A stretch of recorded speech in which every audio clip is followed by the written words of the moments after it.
Dear all my students, last time जो है हमने जनरल कैरेक्टरिस्टिक ऑफ फंजाई को स्टार्ट किया था। मैंने आपको बहुत अच्छे से बताया कि कौन कौन से जनरल कैरेक्टरिस्टिक जो है फंजाई में पाए जाते हैं। हमने यहाँ पे डिस्कस किया था लास्ट वीडियो में कि कैसे एक फंजाई जो है ये हार्मफुल भी हो सकता है, यूज़फुल भी हो सकता है। फंजाई के अंदर किस प्रकार का जो है कैरेक्टरिस्टिक पाए जाते हैं, जैसे उसके अंदर गोल्जी कॉम्प्लेक्स किस प्रकार का पाया जाता है, जिसे हमने यूनिसिस्टर्नल डिस्कस किया था। अब आगे आज जो है बचे हुए जनरल कैरेक्टरिस्टिक को हम बेटा आज अच्छे से देखने की कोशिश करेंगे। Let us move on to that part.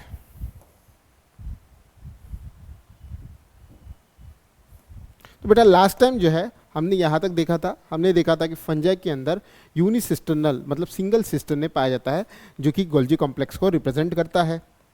आगे बढ़ते हैं और नेक्स्ट पार्ट पे आते हैं, cell wall of the fungi. Next आते हैं बेटा, आते हैं सेल वॉल।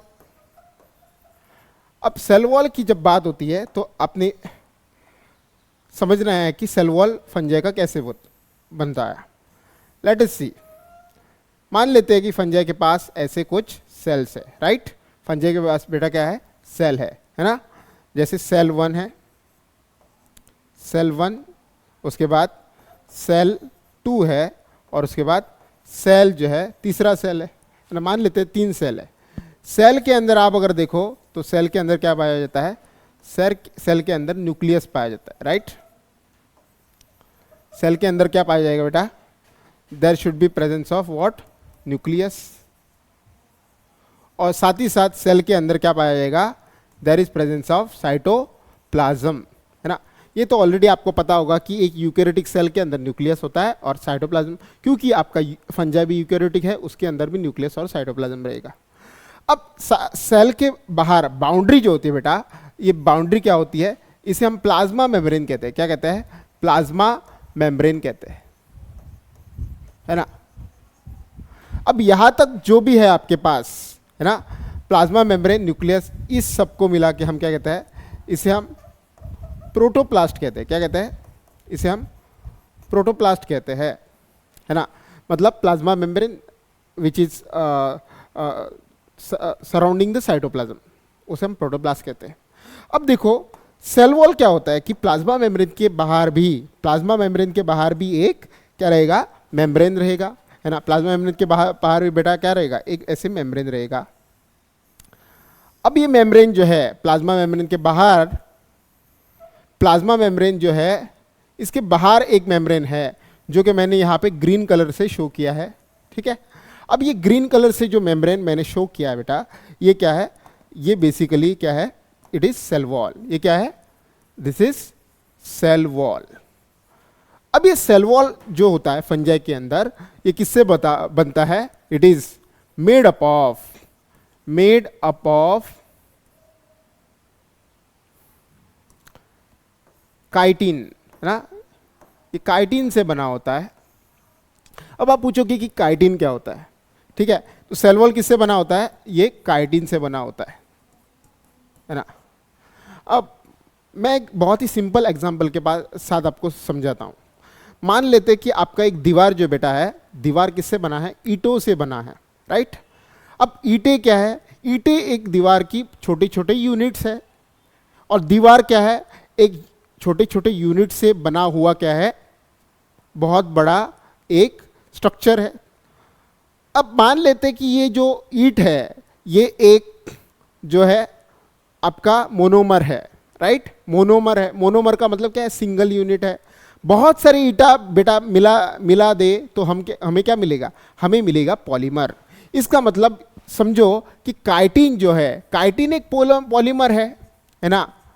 मतलब इसको बनाने के लिए कोई ना कोई तो क्या रहेगा, है ना। काइटिन को बनाने के लिए बेटा क्या रहेगा, मोनोमर। मोनोमर का मतलब क्या है, यूनिट ऑफ काइटिन, है ना।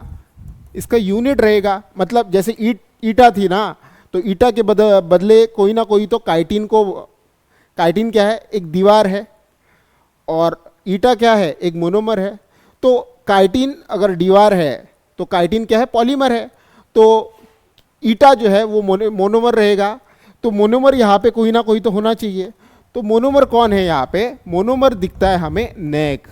इसका मतलब neck is the unit of chitin, मतलब बहुत सारे नेग मिला के, बहुत सारे नेग जो है ना, नेग नेग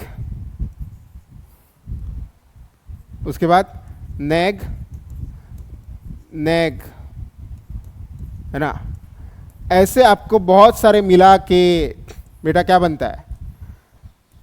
काइटिन बनता है। इसका मतलब chitin is a polymer of neck. Chitin क्या होता है? काइटिन जो होता है, काइटिन इज ए पॉलीमर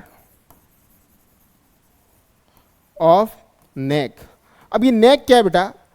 नेक एक प्रकार का जो है शुगर और एमिनो ग्रुप से बना होता है ना।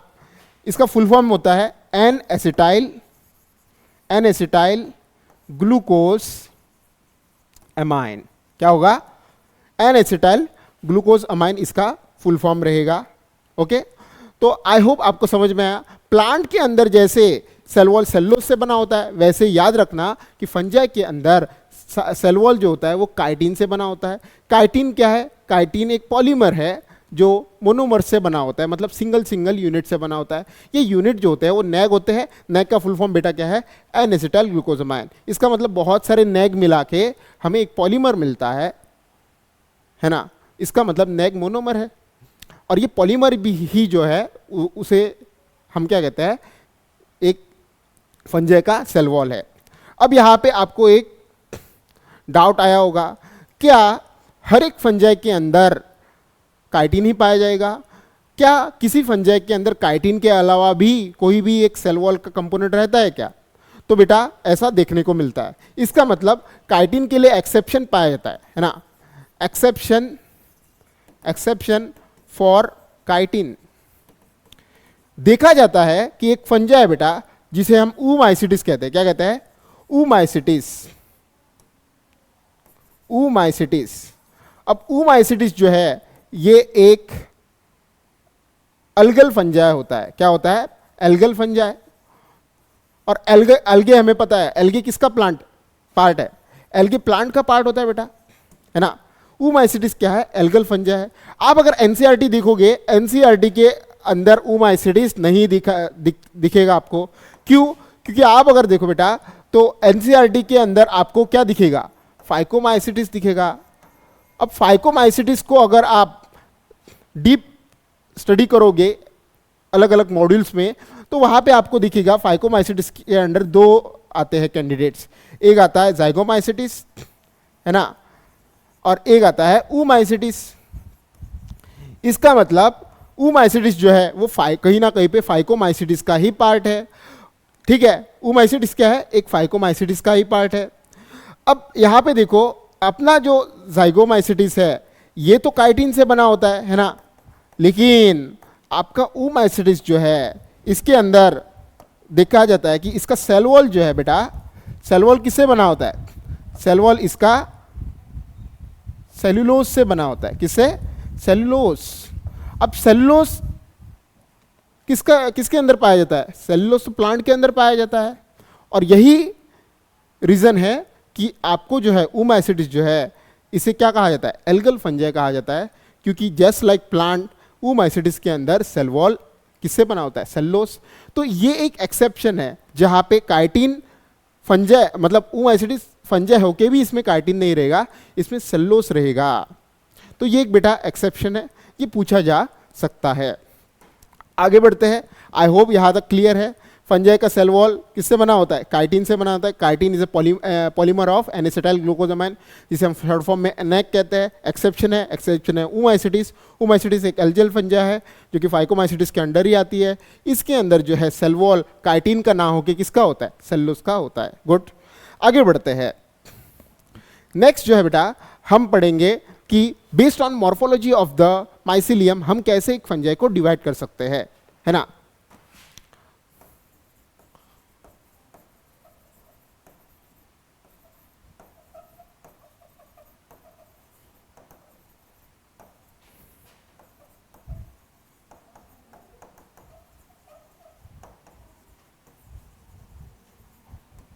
नेक्स्ट मैं आपको समझाऊंगा कि कैसे मैं एक फंजाई का माइसिलियम देख के कहाँ पे देखूंगा मैं। बेटा माइसिलियम जो होता है वो छोटे छोटे हाइफे से बना होता है। हाइफे मैंने बताया था आपको, ट्यूब जैसे स्ट्रक्चर होते हैं। इन हाइफे जैसे ट्यूब जैसे स्ट्रक्चर को माइक्रोस्कोप के अंडर मैं अगर देखूंगा, है ना, इस माइसिलियम को मैं बेटा क्या करूंगा, माइक्रोस्कोप के अंडर देखूंगा। माइक्रोस्कोप के अंडर आपको क्या देखने को मिलेगा, इसका हाइफे देखने को मिलेगा, है ना, हाइफे ऑफ फंजाई।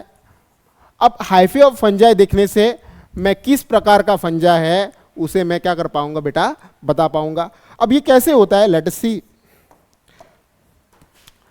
बेटा मैंने लास्ट टाइम आपको समझाया था कि हाइफे क्या होता है, एक ट्यूब जैसा स्ट्रक्चर होता है, राइट, या एक थ्रेड जैसा स्ट्रक्चर होता है ना।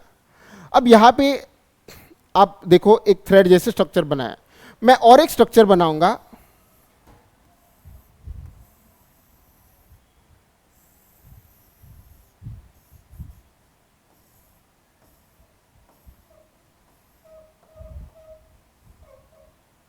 है ना। अब समझते हैं कि इन दोनों के अंदर क्या डिफरेंस है और कैसे मैं हाइफे को देख के किस प्रकार का फंजा है उसे बता पाऊंगा। अब यहां पे देखो मेरे पास जो है इस हाइफे के अंदर बेटा क्या है, हाइफे के अंदर बहुत सारे छोटे छोटे ब्लैक कलर के डॉट्स है। लास्ट टाइम हमने हाइफे पढ़ा था तो मैंने वहां पे बताया था बेटा कि ये जो डॉट्स जहां पे मैंने ड्रॉ किए हैं, ये डॉट्स क्या है, ये डॉट्स तो न्यूक्लियस है ना, ये डॉट्स क्या है, न्यूक्लियस है। और यहाँ पे जो अंदर भरा है उसे साइटोप्लाज्म कहा जाता है। क्या कहा जाता है, साइटोप्लाज्म कहा जाता है। मतलब साइटोप्लाज्म के अंदर बहुत सारे न्यूक्लियस है। और आप अगर देखो यहाँ पे जो है क्या कोई वॉल प्रेजेंट है दो न्यूक्लियस के बीच में, दो न्यूक्लियस के बीच में बेटा आप अगर देखो तो यहाँ पे कोई भी वॉल एब्सेंट है ना, वॉल क्या है, एब्सेंट है। इसका मतलब सेप्टा एब्सेंट है। तो बेटा इस हाइफे को हम क्या कहेंगे, इसे असेप्टेड कहेंगे। क्या कहेंगे, असेप्टेड कहेंगे। तो पहले ये कैसा है, असेप्टेड है। इसका मतलब यहां पे जो है सभी न्यूक्लियस एक कॉमन साइटोप्लाज्म है। न्यूक्लियस कहां पे बेटा, कॉमन इन कॉमन साइटोप्लाज्म। मतलब यहां पे हर एक न्यूक्लियस का साइटोप्लाज्म जो है सेप्टा की प्रेजेंस की वजह से डिवाइड नहीं हुआ है। इसकी वजह से साइटोप्लाज्म के अंदर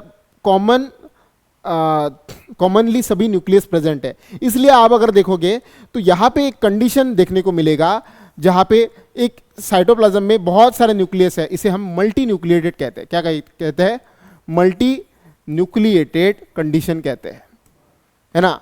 अब ये जो स्ट्रक्चर है इसे हमने क्या कहा था बेटा, इसे हाइफे कहा था।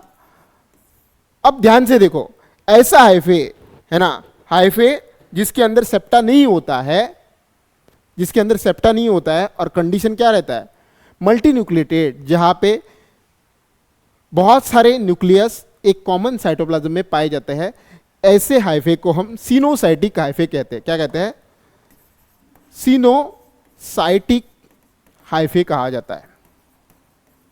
तो सिनोसाइटिक हाइफे क्या है, सिनोसाइटिक हाइफे में आपको क्या देखने को मिलेगा,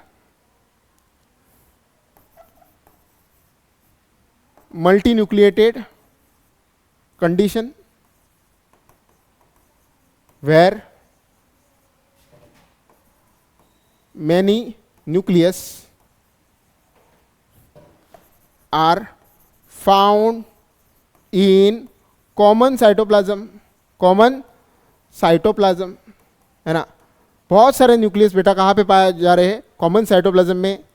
एंड सेप्टा इज एब्सेंट, है ना, सेप्टा इज व्हाट, एब्सेंट। अगर सेप्टा एब्सेंट है, इसलिए मैंने क्या लिखा था, इसे असेप्टेड कहा था। क्या कहा था बेटा, इसे असेप्टेड कहा था। तो पहले प्रकार का आई होप कि आपका जो हाइफे है वो आपको क्लियर हो गया। ऐसा हाइफे जिसके अंदर बहुत सारे न्यूक्लियस है और कॉमन साइटोप्लाज्म है, सेप्टा प्रेजेंट नहीं है। अगर ये सेप्टा प्रेजेंट नहीं है तो ये कैसा है, असेप्टेड है। और याद रखना ऐसा जो है बेटा ये फाइकोमाइसिटिस में पाया जाता है। किसमें, फाइकोमाइसिटिस में देखने को मिलता है। डन। तो आप अगर माइक्रोस्कोप के अंदर देखो और आपको एक हाइफे दिखे जिसके अंदर बहुत सारे न्यूक्लियस हो, और न्यूक्लियस किसमें हो, एक कॉमन साइटोप्लाज्म में हो और सेप्टा प्रेजेंट नहीं हो, सीधे सीधे वो फंजाई का हाइफे कौन सा है, ये फाइकोमाइसिटिस का हाइफे है। आगे बढ़ते हैं बेटा, यहाँ पे देखो, यहाँ पे ध्यान से देखो, अगर आप यहाँ पे देखोगे तो आप क्या पाओगे, सबसे पहले ये हाइफे कैसा है, ये हाइफे ब्रांच्ड है। कैसा है, ब्रांच्ड है ना। ब्रांच्ड का मतलब ये जो है क्या कर रहा है, ये यहाँ से ब्रांच हो रहा है ना, ये अलग अलग इसके ब्रांच बढ़ रहे हैं। अब देखो इसके अंदर बेटा क्या है, यहाँ पे न्यूक्लियस है, there is presence of nucleus, है ना। हाइफे के अंदर न्यूक्लियस है। अब क्या इसके अंदर कोई अंतर है, लेट अस सी। ध्यान से बेटा आप अगर देखोगे तो यहां पे देखो, इस हाइफे के अंदर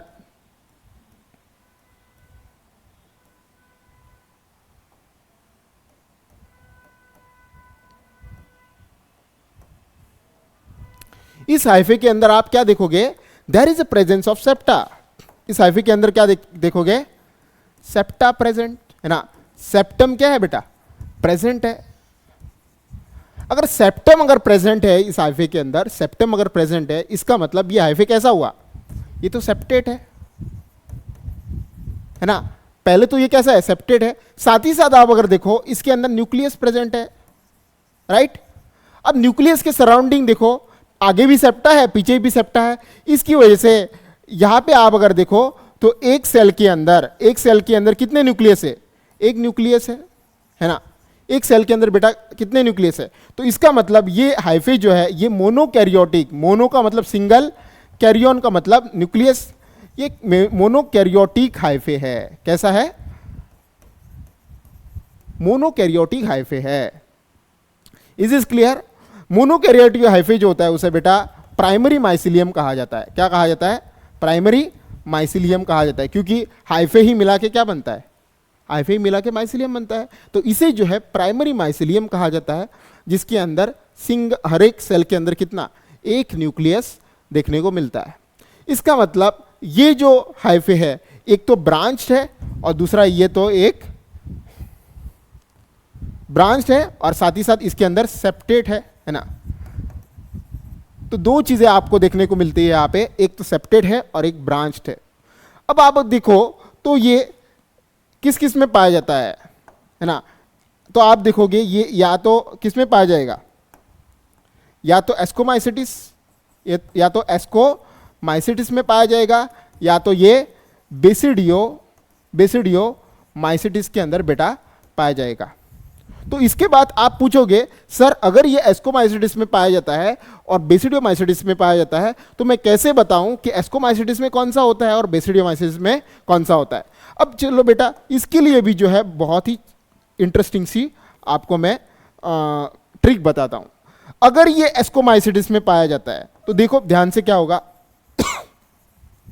मैंने ऑलरेडी बेटा जो है आपको क्या पढ़ाया है, आपको सेप्टम पढ़ाया है, राइट। सेप्टम क्या होता है, एक डिसकंटिन्यूअस वॉल होते हैं जिसके बीच में एक पोर प्रेजेंट होता है जिसे हम सेप्टल पोर कहते हैं।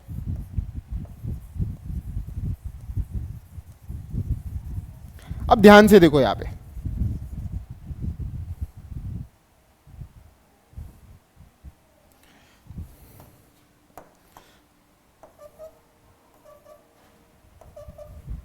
मान लेते हैं ये हमारे पास हाइफे आ गया, राइट। ये हमारे पास क्या आ गया बेटा, ये हाइफे आ गया है ना। कौन सा, ब्रांच और सेप्टेड हाइफे। अब मुझे बताना है कि ब्रांच और सेप्टेड हाइफे है लेकिन एस्कोमाइसिटिस में कौन सा रहेगा और बेसिडियोमाइसिटिस में कौन सा रहेगा। तो मान लेते हैं कि यही ब्रांच और सेप्टेड हाइफे हमने दोनों जगह पे लिए। अब मैं बताता हूं कि एस्कोमाइसिटिस और बेसिडियोमाइसिटिस के हाइफे में अंतर क्या होगा। अब जब हम एक सेप्टल पोर पे ध्यान देंगे बेटा, तो सेप्टल पोर में देखो डिफरेंस क्या होता है।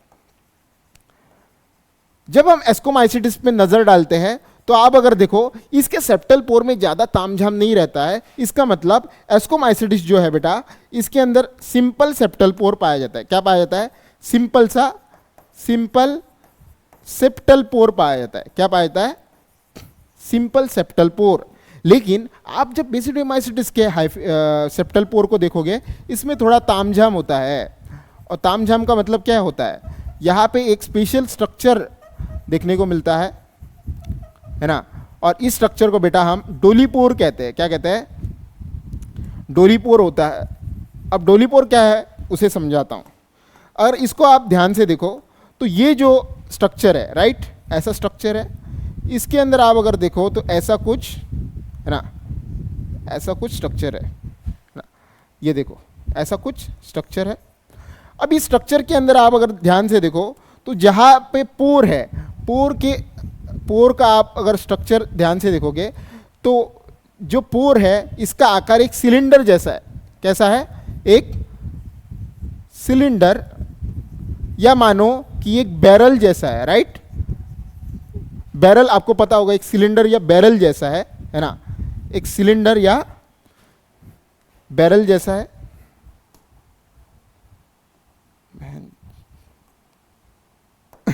ठीक है, सिलेंडर या बैरल जैसा है। तो सिलेंडर या बैरल जैसा अगर ये आकार होता है बेटा, तो ये जो है इसे हम क्या कहते हैं? सिलेंडर या बैरल जैसा जब होता है तो इसे बेटा डोलीपोर कहा जाता है। क्या कहा जाता है? डोलीपोर कहा जाता है।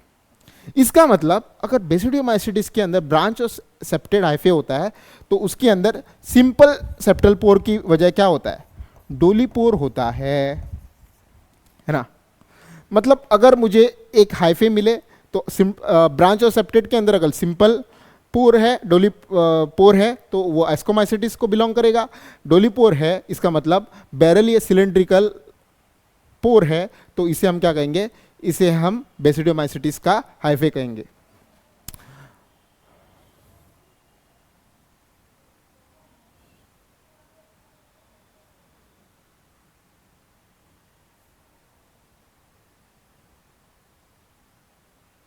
अब साथ ही साथ देख लो कि कभी कभी आपको देखने को मिलेगा कि ये जो डोलीपोर है, राइट, डोलीपोर या सिंपल सेप्टल पोर, ये दोनों एक ही फंजाई के अंदर देखने को मिलेगा।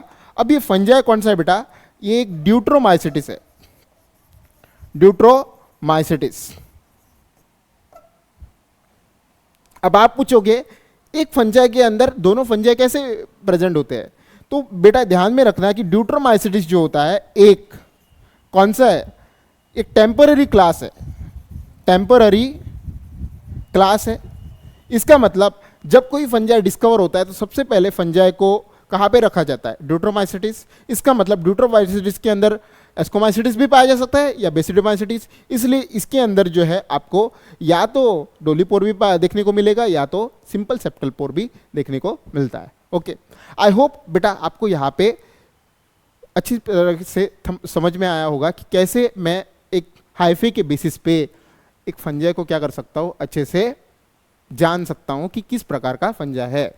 आगे बढ़ते हैं।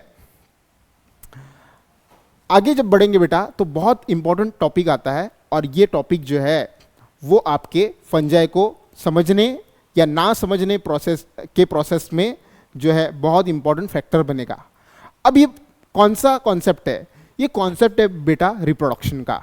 फंजाई के अंदर आप अगर देखो बहुत इंपॉर्टेंट मायने रखता है उसका रिप्रोडक्शन। तो फटाफट देखते हैं कि रिप्रोडक्शन फंजाई के अंदर कैसे होता है ना।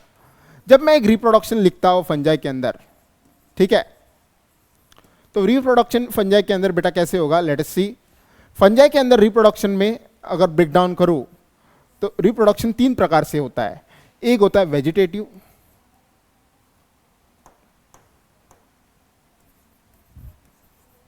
वेजिटेटिव प्रकार का, एक होता है एसेक्सुअल प्रकार का, और एक होता है बेटा सेक्सुअल रिप्रोडक्शन, है ना। इसका मतलब फंजाई के अंदर कुल मिला के तीनों प्रकार का रिप्रोडक्शन होता है। Vegetative, sexual as well as asexual प्रकार का रिप्रोडक्शन होता है। वेजिटेटिव में हम ध्यान से अब अगर देखें तो इसमें फर्दर 3 प्रकार का होता है। एक जो होता है बेटा फ्रेगमेंटेशन होता है ना, फ्रेगमेंटेशन होता है। दूसरा जो होता है इसे हम फिशन कहते हैं। फिशन ऑलरेडी हमने बाइनरी फिशन पढ़ा है, जहाँ पे एक पेरेंट सेल दो हिस्सों में एग्जैक्टली बढ़ जाता है, उसे हम क्या कहते हैं, फिशन कहते हैं। तीसरा जो होता है बेटा बडिंग, है ना, बडिंग आपने लोअर स्टैंडर्ड में पढ़ा होगा, ईस्ट के अंदर बडिंग होता है, जहाँ पे एक सेल जो होता है उसमें एक स्मॉल आउटग्रोथ आ जाता है और वो बाद में पेरेंट से जुदा हो जाता है और ये इंडिपेंडेंटली ग्रो करेगा, उसे बडिंग कहा जाता है। ये हम डिटेल में आगे पढ़ेंगे। उसके बाद एसेक्सुअल रिप्रोडक्शन आप अगर देखो तो एसेक्सुअल रिप्रोडक्शन में हमने ऑलरेडी पढ़ा, इसका प्रोडक्ट जो होता है, इसका प्रोडक्ट जो होता है बेटा, इसे क्लोन कहा जाता है। क्या कहा जाता है? क्लोन कहा जाता है। क्लोन क्या होता है? क्लोन होता है मॉर्फोलॉजिकली एंड जेनेटिकली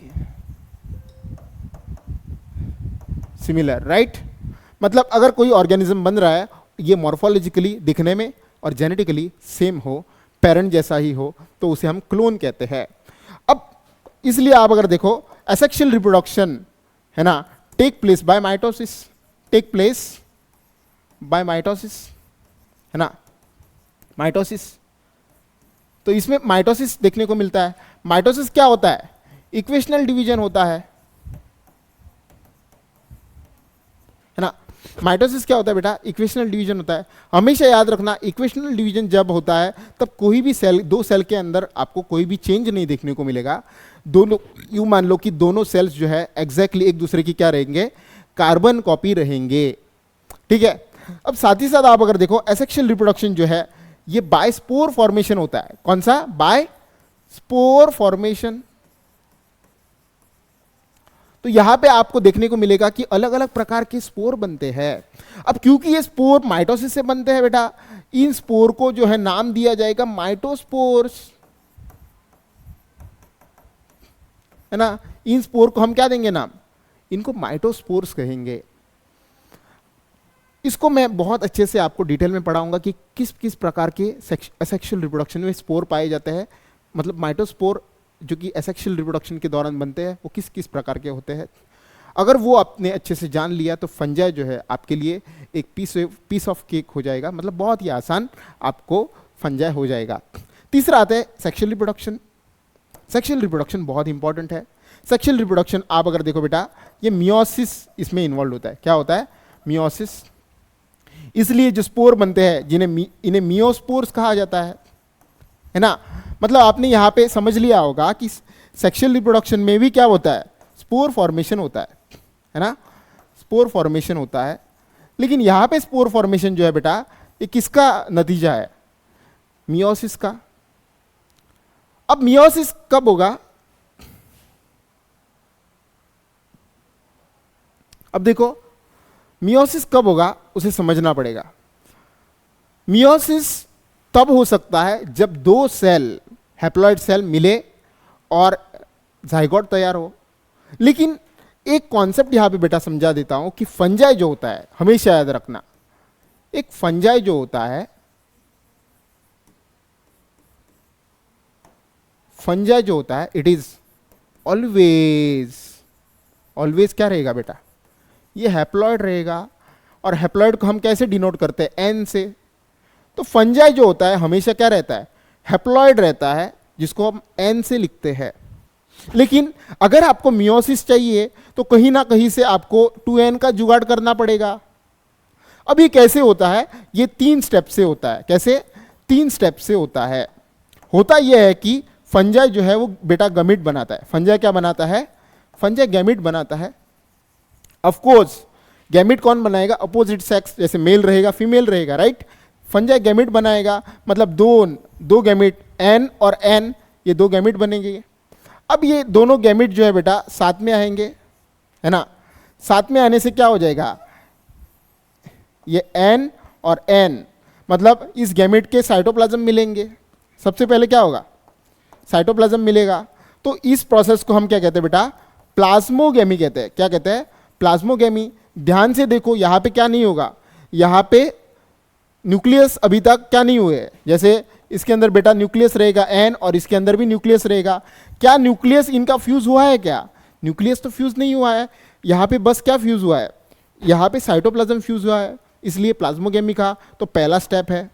दूसरा स्टेप में बेटा आपको देखने को मिलेगा कि यहां पे दोनों न्यूक्लियस जो है आपस में फ्यूज करेंगे तो हमें क्या मिलेगा 2n, जिसे हम जाइगोट कहते हैं। क्या कहते हैं? जाइगोट कहते हैं। और हमें पता है कि फंजाई हमेशा हैप्लॉइड होता है, तो 2n से हमें फिर से क्या बनना है? फिर से n बनना है। और n ही बेटा क्या है? ये स्पोर्स होते हैं। और ये स्पोर्स क्योंकि मियोसिस से बनते हैं, इन्हें मियोस्पोर्स कहा जाता है। और ये किसका नतीजा होगा? ये मियोसिस का नतीजा होगा। ये किसका नतीजा होगा? मियोसिस का नतीजा होगा, जो हमेशा 2n को किस में कन्वर्ट करता है? n में कन्वर्ट करता है। तो हमारे पास कितना? फर्स्ट प्लाज्मोगेमी, उसके बाद आप अगर देखोगे न्यूक्लियस फ्यूज हो जाता है, न्यूक्लियस को कैरियो कहा जाता है, कैरियोन कहा जाता है। तो यहाँ पे सेकेंड स्टेप कौन सा है? कैरियोगेमी, है ना, कैरियोगेमी। और तीसरा स्टेप कौन सा है बेटा? तीसरा स्टेप आप अगर देखो तो तीसरा स्टेप रहेगा मियोसिस। इसको मैं आगे इसी पार्ट में आगे जो है आपको डिटेल में समझाऊंगा कि ये जो है कौन सा प्लाज्मोगेमी क्या है, कैरियोगेमी क्या है, और तीसरा कौन सा है? मियोसिस क्या होता है। अब यहाँ पे जो है ये 3 प्रोसेस स्टेप होने से स्पोर्स बनते हैं, अलग अलग प्रकार के बनते हैं, और ये सेक्सुअल स्पोर या मियोस्पोर कहा जाता है। अगर इन स्पोर को भी आपने अच्छे से पढ़ लिया तो ये भी जो है आपको फंजाई के क्लासेस पढ़ने के दौरान बहुत ही हेल्पफुल हो जाएगा बेटा। Is this clear? तो शुरू करते हैं।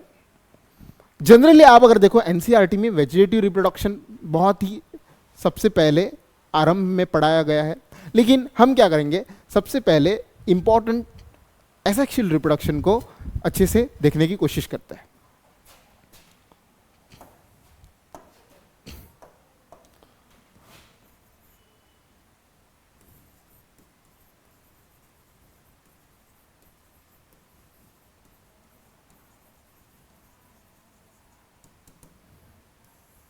है ना। अब देखो बेटा, एसेक्सुअल रिप्रोडक्शन में हम देखेंगे स्पोर्स। इन स्पोर को हम क्या कहते हैं? यहां पे माइटोस्पोर कहते हैं। अभी मैंने समझाया था माइटोस्पोर्स। लेट अस सी माइटोस्पोर्स क्या होते हैं। माइटोस्पोर्स जो है ये किसका नतीजा होता है? माइटोस्पोर जो है बेटा किसका नतीजा है? माइटोस्पोर माइटोसिस का नतीजा है ना।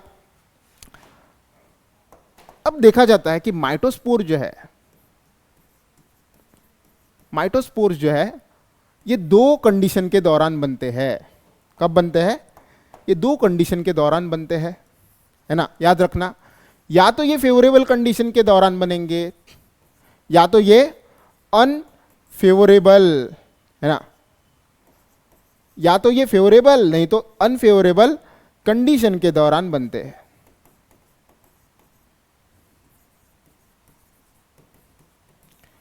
बेटा अभी आपको फेवरेबल और अनफेवरेबल का ज्ञान देना जरूरी नहीं होगा, क्योंकि ऑलरेडी मैंने इतने सारे लेक्चर्स लिए हैं। उसमें मैंने बताया कि पीएच का चेंज होना, पानी का ना होना, हाई टेम्परेचर होना, ठीक है, ये सभी क्या होते हैं? अनफेवरेबल कंडीशन होते हैं।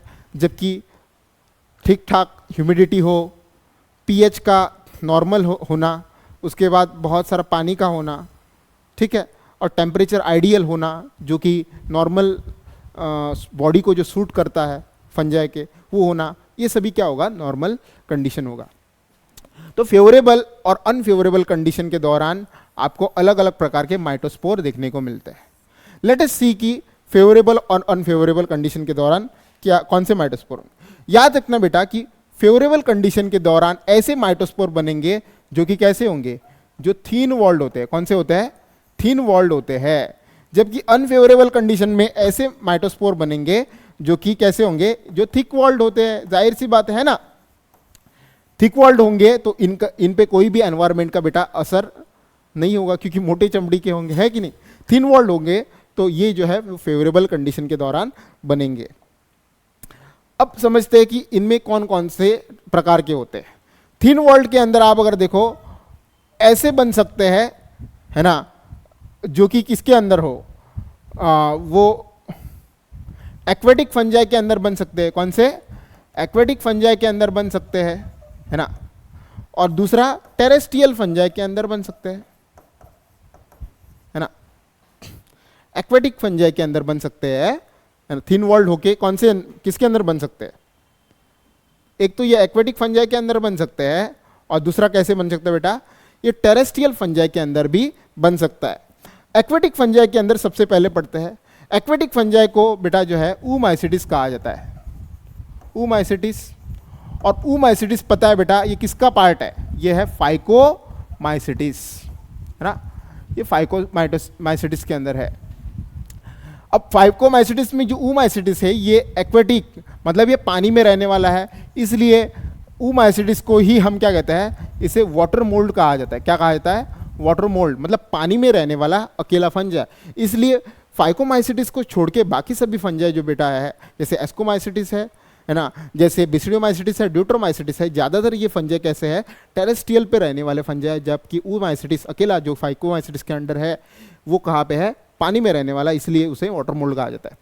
देखा जाता है कि ये पानी में रहने वाले फंजाई जो है एक ऐसे स्ट्रक्चर बनाते हैं। अब ये स्ट्रक्चर जो है ये एक बैग जैसा है, राइट? ये कैसा है बेटा? ये बैग जैसा है।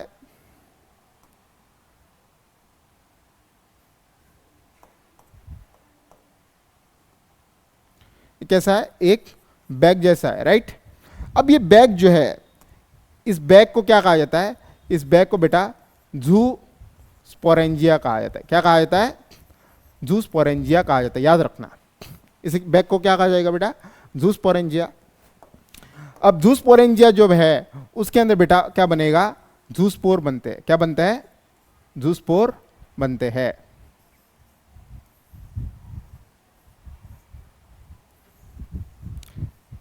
है ना। अब जू स्पोर में आप अगर देखो ध्यान से तो जू स्पोर में बेटा क्या है? जू स्पोर में यहां पे फ्लैजिला है। क्या है? फ्लैजिला है ना। फ्लैजिला है तो आपको ये कौन से स्पोर होते हैं? ये मोटाइल होते हैं। कैसे होते हैं? मोटाइल स्पोर्स होते हैं, है ना। और ये मोटाइल स्पोर जो होते हैं वो कहाँ पे बनते हैं? एक बैग के अंदर बनते हैं।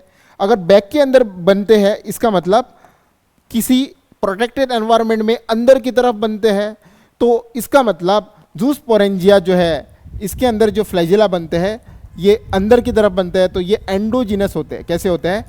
एंडोजिनसली प्रोड्यूस्ड होते हैं। कैसे होते हैं? एंडोजिनसली प्रोड्यूस होते हैं। मतलब एक जू स्पोरेंजिया जो कि बैग होता है उसके अंदर ये बनते हैं। तो याद रखना, अगर किसी ने पूछा कि जू स्पोर क्या होते हैं, ठीक है, ये जो स्पोर होते हैं इन्हें क्या कहा जाता है? जू स्पोर्स कहा जाता है। Zoospores are nothing but this are motile spores. Motile spores found in the aquatic fungi, they are found endogenously, मतलब एक बैग जैसे स्ट्रक्चर में, और इस बैग को बेटा क्या कहा जाता है? जू स्पोरेंजिया कहा जाता है। इसके अंदर ये बनते हैं। क्लियर? आगे बढ़ते हैं। हम बात कर रहे थे थिन वॉल्ड। थिन वॉल्ड एक क्लियर हो गया। दूसरा आता है टेरेस्ट्रियल। टेरेस्ट्रियल के अंदर इसका मतलब ये फंजाई कहाँ पे रहने वाला है? ये लैंड पे रहने वाला बेटा फंजाई है, मतलब जमीन पे रहने वाला फंजाई है, पानी में नहीं रहेगा। और पानी में रहने वाले फंजाई के अंदर भी थिन वॉल्ड स्पोर बन सकते हैं। अब ये कौन कौन से बनेंगे? लेट अस सी। टेरेस्ट्रियल में प्लस थिन वॉल्ड में पहला जो बनेगा उसे हम कहते हैं, उसे हम कहेंगे स्पोरेंजियोस्पोर। क्या कहेंगे? स्पोरेंजियोस्पोर्स। अब समझते हैं कि स्पोरेंजियोस्पोर क्या है।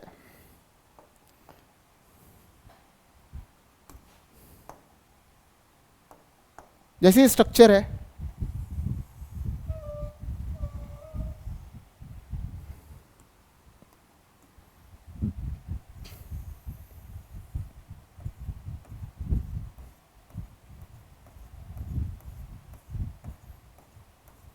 है ना।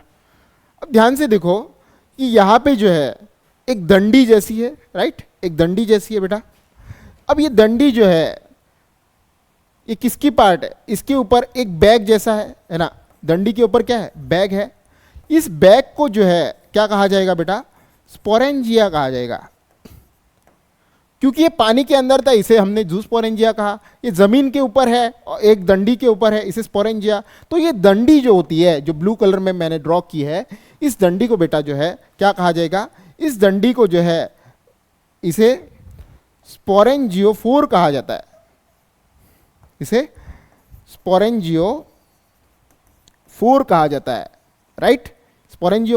स्पोरेंजियोफोर के ऊपर आपको क्या देखने को मिलेगा, एक बैग जिसे स्पोरेंजिया कहा जाता है। और स्पोरेंजिया के अंदर आप अगर देखोगे तो छोटे छोटे क्या है, स्पोर है। अब ये स्पोर जो है इन्हें स्पोरेंजियोस्पोर कहेंगे, स्पोरेंजियोस्पोर है ना, स्पोरेंजियोस्पोर। यहां पे हमने क्या कहा था, ये मोटाइल स्पोर जिसके अंदर फ्लैजिला होता है उसे ज़ूस्पोर कहा था। अब ये स्पोरेंजियोस्पोर क्या बला है, स्पोरेंजियोस्पोर देखा जाता है कि ये नॉन मोटाइल होते हैं। कैसे होते हैं बेटा, नॉन मोटाइल। और एक क्या होगा, नॉन मोटाइल और साथ ही साथ ये कैसे है, नॉन मोटाइल और थिन वॉल्ड है, कैसे है, थिन वॉल्ड है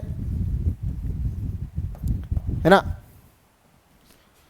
स्पोरेंजियोस्पोर एक तो कहाँ पे बनते हैं, लैंड पे बनने वाले, टेरेस्ट्रियल पे बनने वाले हैं, एक बैग के अंदर बनते हैं। बैग के अंदर बन रहे हैं तो सीधे सीधे हम क्या कह सकते हैं, इसे एंडोजिनस है ना, they are endogenously produced, right. Just like zoospores, ये भी क्या होते हैं, प्रोटेक्टेड एनवायरनमेंट में एक बैग के अंदर जिसे स्पोरेंजिया कहा जाता है उसके अंदर बनते हैं। I hope this is clear. तो थिन वॉल्ड के अंदर हमने एक एक्वेटिक का पढ़ लिया, दूसरा टेरेस्ट्रियल का पहला स्पोर पढ़ लिया जिसे स्पोरेंजियोस्पोर कहा जाता है। साथ ही साथ अब जो है बेटा थिन वॉल्ड दूसरा स्पोर पढ़ा रहा हूं।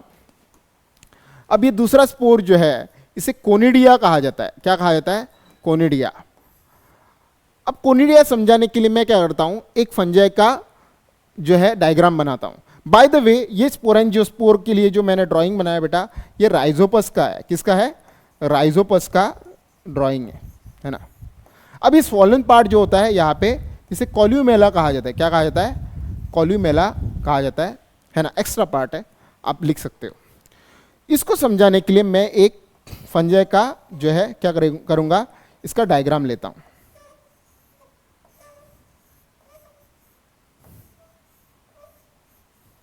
है ना, तो यहां पे देखो बेटा, यहां पे आपको एक फंजाई का डायग्राम है। तो यहां पे ब्रांचिंग आपको दिख रहा है और ब्रांचिंग के ऊपर एक स्ट्रक्चर होता है जिसे स्टरिगमाटा कहा जाता है, स्टरिगमाटा है ना, स्टरिगमाटा कहा जाता है। फिर से लिखता हूं अच्छे से, ठीक है, इसे स्टरिगमाटा कहा जाता है ना, स्टरिगमाटा। अब ये स्टरिगमाटा जो है इसके ऊपर ऐसे एक चेन ऑफ स्पोर देखने को मिलेंगे, है ना। क्या देखने को मिलती है, चेन ऑफ स्पोर्स। अब ये चेन ऑफ स्पोर्स आप अगर देखोगे, क्या ये एक प्रोटेक्टेड एनवायरनमेंट के अंदर बनी है, क्या नहीं, ये डायरेक्ट किसके बेटा कांटेक्ट में है, ये डायरेक्ट हवा के कांटेक्ट में है। इसका मतलब ये चेन ऑफ स्पोर जो है ये कैसे प्रोड्यूस्ड है, चेन ऑफ स्पोर्स अब आप देखोगे तो ये कैसे बेटा, ये एंडोजिनसली, मतलब एक बैग के अंदर प्रोड्यूस नहीं है, ये कैसे प्रोड्यूस्ड है, दे आर एक्सोजिनसली प्रोड्यूस, एक्सोजिनसली प्रोड्यूस्ड। साथ ही साथ ये किसके अंदर आएगा, ये कोनिडिया जो है ये कैसा रहेगा, इट इज नॉन मोटाइल, साथ ही साथ थीन वॉल्ड। तो दूसरा समझ लिया हमने, दूसरा स्पोर कोनिडिया है। कोनिडिया में आप अगर देखो तो कोनिडिया किस पे पाया जाता है, स्टरिगमाटा पे। स्टरिगमाटा के ऊपर चेन लाइक स्फेरिकल स्पोर्स आपको एक के ऊपर एक चेन लाइक स्पोर दिखते हैं, जो कि आप देखोगे तो स्फेरिकल होते हैं। कैसे होते हैं, स्फेरिकल होते हैं, ठीक है। और ये स्पोर जो है कैसे रहेंगे, थिन वॉल्ड होते हैं। कैसे होते हैं, इनकी वॉल जो होती है बहुत पतली होती है। इसका मतलब ये फेवरेबल कंडीशन के दौरान बनते हैं। और ये जो डायग्राम बनाया मैंने बेटा, ये पेनिसिलियम का है, पेनिसिलियम है ना, पेनिसिलियम। Is this clear. तो टेरेस्ट्रियल के अंदर स्पोरेंजियोस्पोर, कोनिडिया दोनों फेवरेबल कंडीशन के अंदर बनते हैं, मतलब थिन वॉल्ड होते हैं। अब यहां पे देखो कोनिडिया भी जो है कैसे बेटा, ये नॉन मोटाइल होता है और एक्सोजेनसली प्रोड्यूस होता है, जबकि स्पोरेंजियोस्पोर कैसा था, ये कैसे बन रहा था, एंडोजेनसली बन रहा था, याद रखना। I hope this is clear. अब आते हैं हम दूसरा जो कि अनफेवरेबल कंडीशन में बनता है, ठीक है। इसके लिए मैं क्या करता हूं, अलग पेज ले लेता हूं, है ना।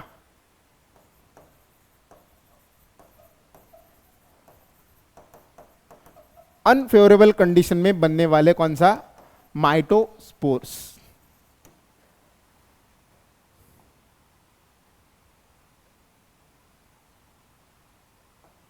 हमें पता है कि अनफेवरेबल कंडीशन में बनेगा, ये कैसा होना चाहिए, थिक वॉल्ड होना चाहिए। कैसा होना चाहिए, थिक वॉल्ड होना चाहिए, है ना।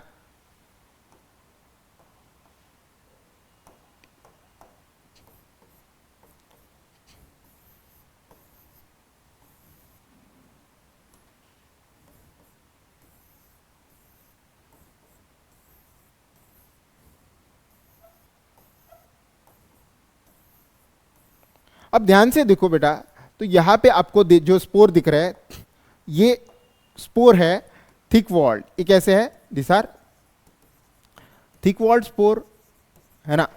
थिक वॉल्ड स्पोर जो है ये अनफेवरेबल कंडीशन के दौरान बनते हैं। इन स्पोर का नाम जो है, इन्हें क्लेमाइडोस्पोर कहा जाता है। क्या कहा जाता है, क्लेमाइडोस्पोर्स। अब ये स्पोर आपको ज्यादातर कहां पे देखने को मिलता है, एक जाइगोमाइसिटिस के अंदर देखने को मिलेगा, जैसे राइजोपस, है ना, राइजोपस के अंदर देखने को मिलेगा। साथ ही साथ हमने पीछे की तरफ भी देखा था कि यहां पे भी आपको स्पोरेंजियोस्पोर दिखा था, स्पोरेंजियोस्पोर भी राइजोपस के अंदर दिख रहा था। तो ध्यान याद रखना कि फेवरेबल कंडीशन के दौरान राइजोपस क्या बनाता है, स्पोरेंजियोस्पोर।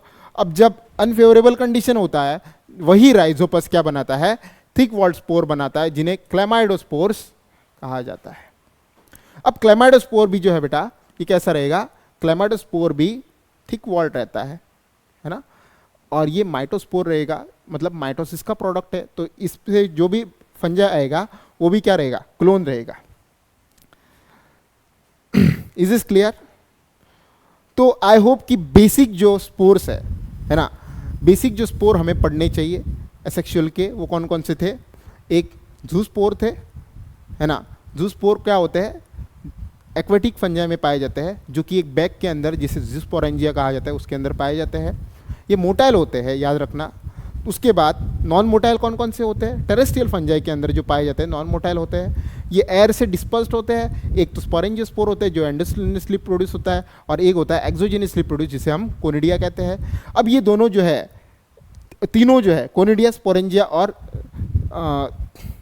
कोनिडिया, स्पोरेंजियोस्पोर्स और जूस्पोर्स, तीनों बेटा थिन वॉल्ड होते हैं, मतलब फेवरेबल कंडीशन के दौरान पाया जाता है। अनफेवरेबल कंडीशन के अंदर नेक्स्ट जो मैंने पढ़ाया आपको, क्लेमाइडोस्पोर, ये पाया जाता है। आई होप आपको ये एसेक्सुअल रिप्रोडक्शन के सभी स्पोर अच्छे से समझ में आए होंगे।